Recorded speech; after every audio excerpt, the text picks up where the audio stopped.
Subscribe करें हमारे YouTube channel साधना gold को और पाएं वीडियो सबसे पहले। और हाँ, बेल आइकन दबाना ना भूलें। वृद्धजनों का भक्ति का रूटीन कैसा होता है? बिल्कुल महाराज श्री, वृद्धों के लिए तो अधिकतर महाराज श्री आप बताते हैं, दोहा भी आपने बनाया कि आंखों पे बांधो पट्टी, मुंह पे लगा लो ताला, कानों में डालो रुई और हाथ में ले लो माला, तब मिलेगा मुरली वाला। हाँ, ये वृद्धों के लिए तो मतलब घर गृहस्थी की तरफ से आंखें बंद कर, बिल्कुल बंद कर ले। सन्यासी का जीवन बिताएं घर में रहते हुए भी। और सबसे सावधानी की बात यह है कि भजन करते हुए बच्चों से थोड़ा दूरी, अगर बच्चे कुछ कह भी रहे हैं कोई बात, उनको ज्यादा, जैसा आजकल देखा जाता है प्राय, कि रोक तो इंटरफेयर ना करें। बिल्कुल, मतलब जाने की तैयारी में लगे, जीने की तैयारी कम करें, जाने की तैयारी ज्यादा, क्योंकि किनारे पे बैठे सब कुछ किया ही है बच्चों के लिए। और अगर लगता है कि नहीं हमारे बाद बच्चे कैसे करेंगे, तो इस पर आप श्री का एक भजन भी है, जिस घर को हम कभी छोड़ते नहीं, जाने पे फिर क्यों लौटते नहीं। तो तब भी तो जाएंगे जब वो आंख बंद करके लेटे होंगे, तब भी तो छोड़ के मौत का चिंतन करें कि हम जाना है, उस जाने की तैयारी में लगे, संसार में रहने की अब तैयारी ना करें। चलो अच्छी बात है। अब ये बताएं कि रूटीन पूछी, जैसे कि सुबह से शाम तक उनकी दिनचर्या कैसी? बिल्कुल महाराज जी, सुबह दिनचर्या रहे, पार्कों में जाके बूढ़े बूढ़े सब इकट्ठे ताश खेलें नहीं, क्योंकि आजकल मैं देखता हूँ कहीं भी घूमने कई बार निकल तो पार्कों में बूढ़े बैठे मौत के किनारे, बिल्कुल घर वाले भी उनके मरने की मन्नतें मांग रहे हैं, ये स्थिति आ चुकी है, तब भी सब इकट्ठे होकर ताश खेलते हैं।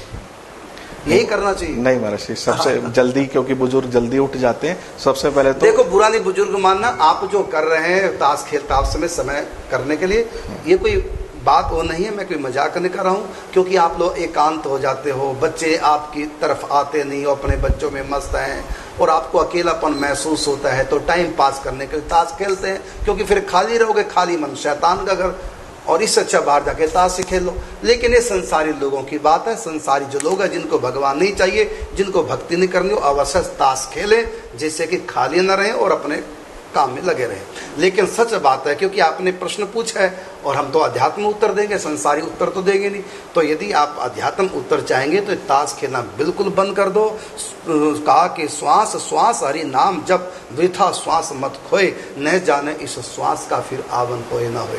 तो बुजुर्ग लोग एकांत, उनसे रहा नहीं जाता, परिवार वाले उनके साथ बैठते नहीं, उठते नहीं, उनके अनुसार नहीं चलते, तो इस स्थिति में वो बोर से हो जाते हैं। फिर मन को बहलाने के लिए एक ताश पार्टी बना लेते हैं, जबकि ये बहुत अपने साथ बुरा कर रहे हो।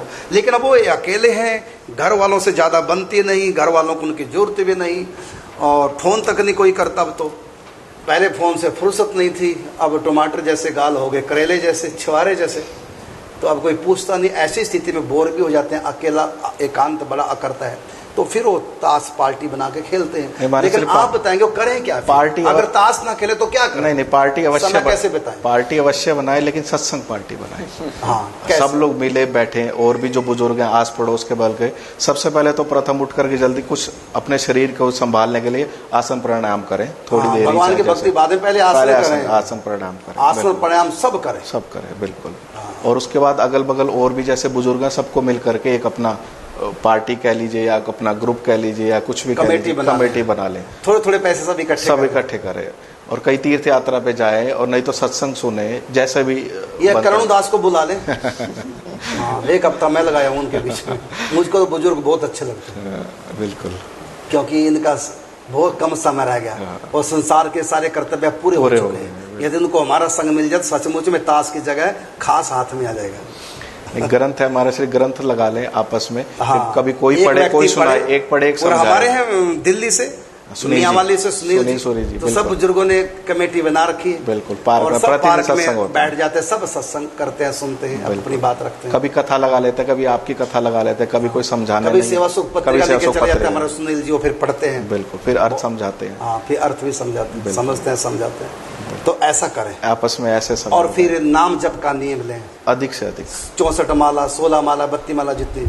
फिर जब सब मिले एक दूसरे से पूछें, चर्चा करें, नियम आपने कितना किया, कितना हुआ। मतलब अध्यात्म जीवन जी, जाने की तैयारी में अपना समय लगाएं, जीने के लिए समय पास न करें। जाने की तरह तैयारी की तरफ हमारे श्री ध्यान देंगे तो अपने आप ही रूटीन बन जाएगा कि कैसा होना चाहिए।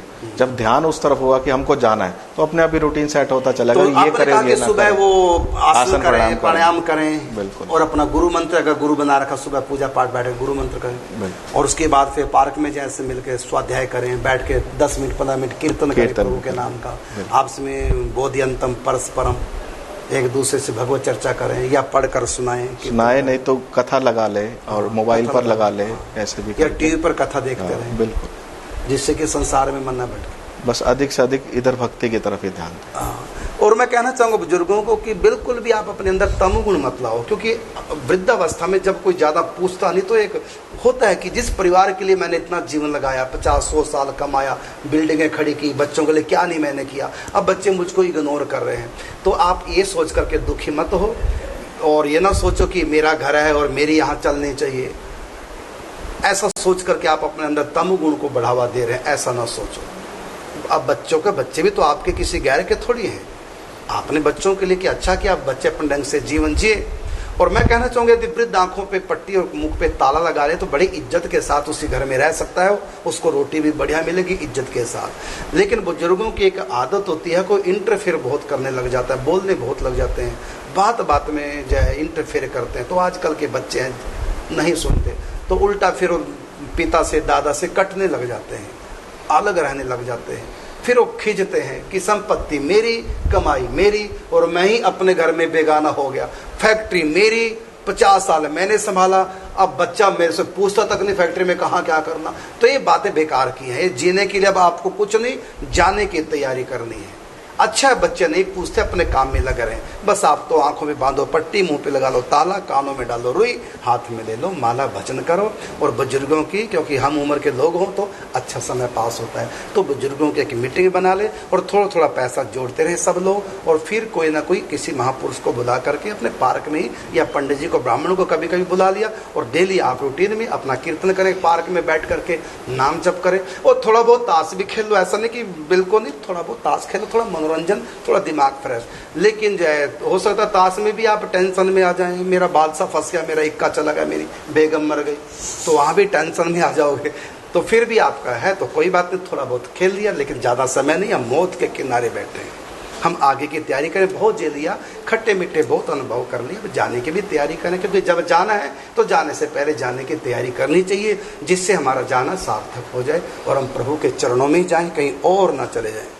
बल्कि ऐसे जीवन से हमारे से जो बच्चे अभी तक इग्नोर करते थे वो और करीब होकर के और मान करेंगे, बल्कि वो हर बात में फिर पूछेंगे, और फिर बच्चों को भी संस्कार अच्छे मिलेंगे। देखो दादाजी हमारे कितने भजन करते हैं, पिताजी कितना नाम जप चिंतन करते हैं, बिल्कुल, तो उससे श्रद्धा बढ़ती है बच्चों की, और उनको प्रेरणा भी मिलती है, वो भी फिर भगवान से जुड़ते हैं। इंटरफेयर करना छोड़ दो, मुख्य बात है, बस इंटरफेयर करना छोड़ और अपना भजन में लगो, चिंतन में डूबो।